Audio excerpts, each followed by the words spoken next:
Welcome back to Traveler's Place. Today we're taking it slow and easy through the old town of Augsburg, one of those places in Germany where history doesn't sit behind glass in a museum, but wraps around you in the streets, the courtyards, and even in the way people spend their afternoons in cafes. You'll notice right away that this isn't a flashy megacity. It shows a different chapter of German urban life, from medieval guilds and Renaissance merchants to university students and families out for ice cream. In Germany, cities like Augsburg play a big cultural role because they show how everyday life and deep history can coexist without feeling heavy or overly staged.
Locals live in houses that are older than some countries.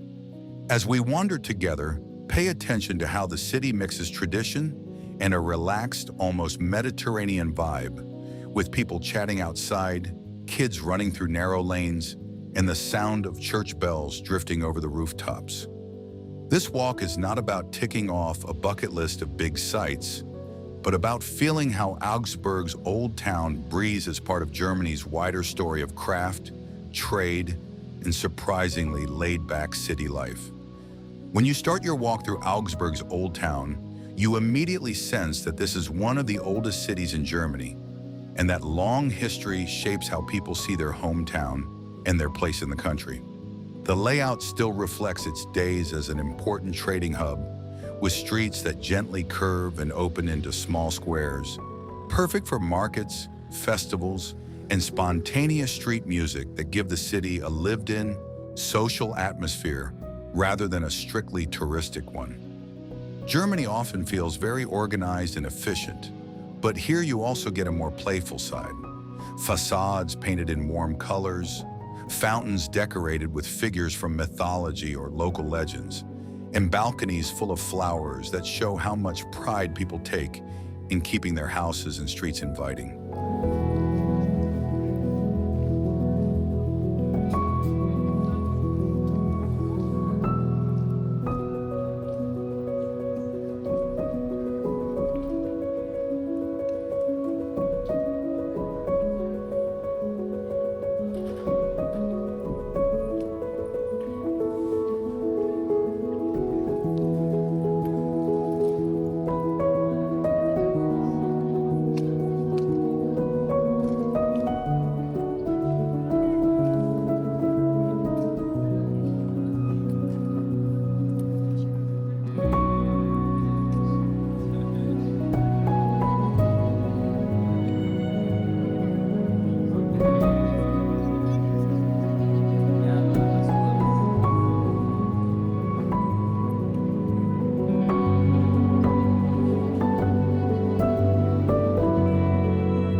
Augsburg has long been a city of craftsmen, merchants, and thinkers. And that heritage is visible in the mix of small independent shops and cafes where you can sit with a pastry and watch residents greet each other by name, something that can be rare in bigger German cities. Tradition shows up in regular cultural events and seasonal markets where people wear scarves in team colors or regional costumes, drink something warm in winter or cold in summer, and enjoy music that ranges from brass bands to modern pop, all in the same public spaces that have hosted gatherings for centuries. At the same time, Augsburg's society is diverse and modern. You'll hear different languages on the streets, see international food options alongside classic German dishes, and notice that students and young creatives bring their own ideas to how the city looks and feels, from small galleries to experimental theater venues. Walking here, you get the impression of a place that respects its past without being trapped in it, where the old town is not a frozen backdrop, but a stage for everyday life. Kids biking home from school, neighbors chatting at the bakery, and friends meeting for a drink as the evening light softens the edges of towers and rooftops. That mix of stone, solid history and relaxed human scale is what makes Augsburg special within Germany, and what turns a simple stroll through its old streets into an experience that quietly stays with you.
Thanks for joining Traveler's Place on our relaxed walk through Augsburg's Old Town. As you've seen, this isn't just a pretty backdrop of narrow streets and historic facades. It is a living piece of Germany, where centuries of trade, craftsmanship, and everyday stories blend with modern cafe culture, street life, and a friendly local vibe. If you're planning a trip to Germany and you want more than the usual big city rush, Augsburg is the kind of place where you can slow down, taste regional food in an old courtyard, listen to church bells in the distance, and feel how culture here is something people practice every day rather than keep behind museum doors. Thanks for joining Traveler's Place on our Augsburg adventure today. If you like this video, make sure to subscribe so you don't miss out on future adventures. Hit like if you learned something new and drop a comment below. Let us know what country or city you'd love to explore next. See you next time, and until then, keep traveling.